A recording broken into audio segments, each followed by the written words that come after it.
शहराचा विस्तार झपाट्याने होत असून रस्त्यांवर सुद्धा प्रचंड वर्दळ वाढली आहे। त्यामुळे सुरक्षित व अपघातविरहित वाहतुकीसाठी सुसज्ज रस्ते निर्मितीला सर्वोच्च प्राधान्य दिले जाते।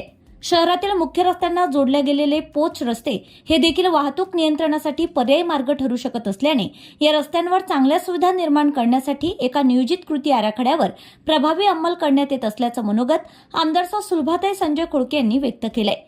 गेल्या प्रदीर्घ काळापासून दुर्लक्षित असलेल्या प्रभाग क्रमांक 7 जवाहर स्टेडियम रामपुरी कॅम्प अंतर्गत अशोकनगर डफरीन रोड मार्गाला आता काँक्रिटीकरणाने नवी चकाकी आली आहे। परिसराला नवे सौंदर्य व स्वरूप प्राप्त करून देणाऱ्या या रस्त्याचं लोकार्पण आमदार सुलभाताई खोडके यांच्या उपस्थितीत करण्यात आलंय।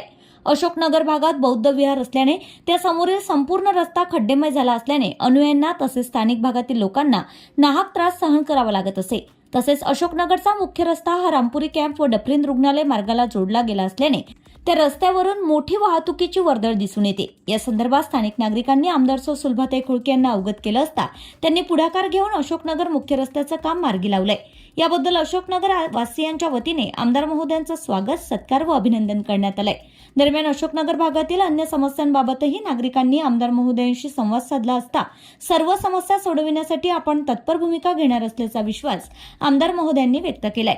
तत्पूर्वी आमदार सुलभाताई खोडके यांनी अशोकनगर स्थित बौद्ध विहार येथे जाऊन तथागत भगवान गौतम बुद्ध व महामानव डॉ बाबासाहेब आंबेडकर यांच्या पुतळ्याचं पूजन करून अभिवादन केलं।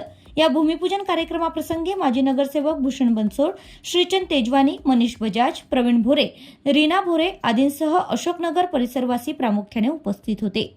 Bureau report, RCN news.